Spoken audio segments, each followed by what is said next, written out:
అంటే ఇప్పుడు మనకి స్కూల్స్, కాలేజెస్ వచ్చేసి ఏదో ఒక బిజినెస్ అనేది రన్ చేస్తున్నట్టే, వ్యాపారంలా రన్ చేస్తున్నట్టే ఉందే గానీ, ఒక స్కూల్ భవిష్యత్ అంటే విద్యార్థి భవిష్యత్తు అనేసి ఇలా అంటే ఉండడం లేదు. దీనికి మీరేమంటారు? ఇది మాత్రం వ్యాపారమే. ఫ్రీ ఎడ్యుకేషన్, ఫ్రీ వైద్యం అందించమని చాలామంది గూడా కోరారు. ఈ వైద్యం గూడా అందనంత ఆకాశంలో ఉంది. ఈ ఎడ్యుకేషన్ గూడా అందనంత ఆకాశంలో ఉంది. ఎల్‌కేజీ పిల్లలకి సంవత్సరానికి ₹1,00,000 అంటే ఏంటి? ఎక్కడి నుంచి తీసుకొచ్చి చదివిస్తారు? సరే, బిజినెస్ మ్యాన్‌లు, జాబ్ హోల్డర్స్ అంటే నార్మలే. ఎవరైనా బిజినెస్ మ్యాన్ ఉంటే చదివిస్తాడు. అంతేగాని ఇప్పుడు ఈ మిడిల్ క్లాస్ వాళ్ళు, ఈ పూర్ క్లాస్ వాళ్ళు ఎలా చదివిస్తారు వీళ్ళని? వీళ్ళ భవిష్యత్తు ఏంటి? వీళ్ళిక అంతటి ఫీజులు పెట్టి అటువంటి కాలేజీలు, అటువంటి స్కూల్‌లో ఉంటే ఈ తల్లిదండ్రులు ఏం కావాలి? వీళ్ళ టెన్షన్‌లతోటి వీళ్ళకి లేనిపోని హార్ట్ అటాక్‌లు, బ్రెయిన్ స్ట్రోక్‌లు వస్తున్నాయి.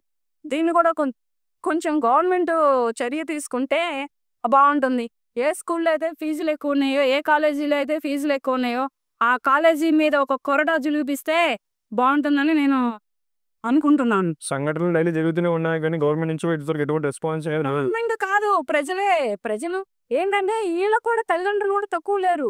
ఈళ్ళు ఏదో చిన్న చితకా స్కూళ్ళలోనూ, చిన్న చితకా కాలేజీల్లోనూ, గవర్నమెంట్ స్కూళ్ళలోనూ, గవర్నమెంట్ కాలేజీల్లోనూ చదివించి, చెప్పించే టైప్‌లో లేరు వాళ్ళు గూడా.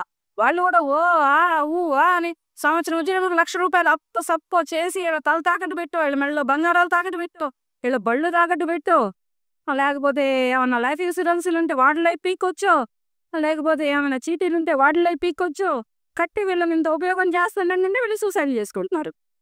ఎంత కష్టపడి ఇంత నిద్రాహారాలు మాని, తిండి తిప్పలు మాని పిల్లలని తల్లిదండ్రులు ఒక స్థాయికి తీసుకెళ్దాం, ఒక స్థాయిలో పెడదాం వీళ్ళని, మా కలల ప్రపంచమే పిల్లలని ఆ తల్లిదండ్రులన్నీ కలలు కంటూ ఉంటుంటే, ఇన్ని ఫీజులు కడుతూ ఉంటుంటే వీళ్ళు సూసైడ్‌లు చేసుకున్నారు. కనుక ఏంటంటే, ఈ కాలేజీ యాజమాన్యాలే కానీ, స్కూల్ యాజమాన్యాలే కానీ ఫీజులు కూడా తగ్గించి తీసుకుంటే బావుండు. ఎల్‌కేజీ, యూకేజీలకి 50,000, 70,000, లక్షలంటే ఎక్కడి నుంచి తీసుకొచ్చి కడతారు? అంటే ఎల్‌కేజీ, యూకేజీలో ఇంతున్నాయంటే వీళ్ళు 10థ్‌కెళ్ళాలంటే ఇంకెంత అవుతుంది? వీళ్ళు ఇంటర్ డిగ్రీలు, పీజీలు ఇవన్నీ కంప్లీట్ చేయాలంటే ఏ ఆస్తులు అమ్ముకోవాలి? ఏ ఆస్తులు అమ్ముకొని, ఎక్కడ ఏం అమ్ముకొని ఈ తల్లిదండ్రులు ఈ పిల్లల్ని చదివించాలి? దీనికి కూడా భయపడి ఇప్పుడు ఒక్కళ్ళే చాలు అనుకుంటున్నారు తల్లిదండ్రులు. ఒక బాబో చాలు అనుకుంటున్నారు. కానీ అలా చాలు అనుకోవద్దు. ఇంటికి నలుగురో, ముగ్గురో పిల్లలుండాలి. ఎవరి చావు ఎక్కడ, ఎప్పుడు రాసి పెడుతున్నాడో దేవుడు తెలియట్లేదు. అది 15 ఏళ్లకా, 4 ఏళ్లకా, 3 ఏళ్లకా, అన్నీ 20 ఏళ్లకా అనేది తెలియడం లేదు. కనుక ఫీజులు తగ్గితే ఫస్టు స్కూల్‌లే గానీ, కాలేజీలే గానీ ఫీజులే తగ్గితే తల్లిదండ్రులు ఇంకొక బిడ్డని కనడానికి ప్లాన్ చేసుకుంటారు. ఒక్కడే అయిపోయేటప్పటికి వాడికి తుమ్మినా, దగ్గినా, జ్వరమొచ్చినా వాడి చుట్టూనే ప్రాణాలు తిరుగుతా ఉంటాయి. అలా కాకుండా ఏంటంటే, ఇప్పుడు ఏంటంటే పిల్లలు ఊరకనే చనిపోతున్నారు. మెయిన్ సూసైడ్‌లే గానీ, రోగమే గానీ, వచ్చే గానీ, యాక్సిడెంట్‌లే గానీ, ఏవైనా గానీ చిటకమంటే చనిపోతున్నారు.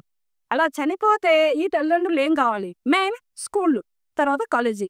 వీటిలి యాజమాన్యాల మీద కొంచెం ఒక్కసారి ఏ గవర్నమెంట్ అయినా కొరడా జులిపిస్తే చక్కగా అవుతారని నేను గూడా అనుకుంటున్నాను తెస్తారు.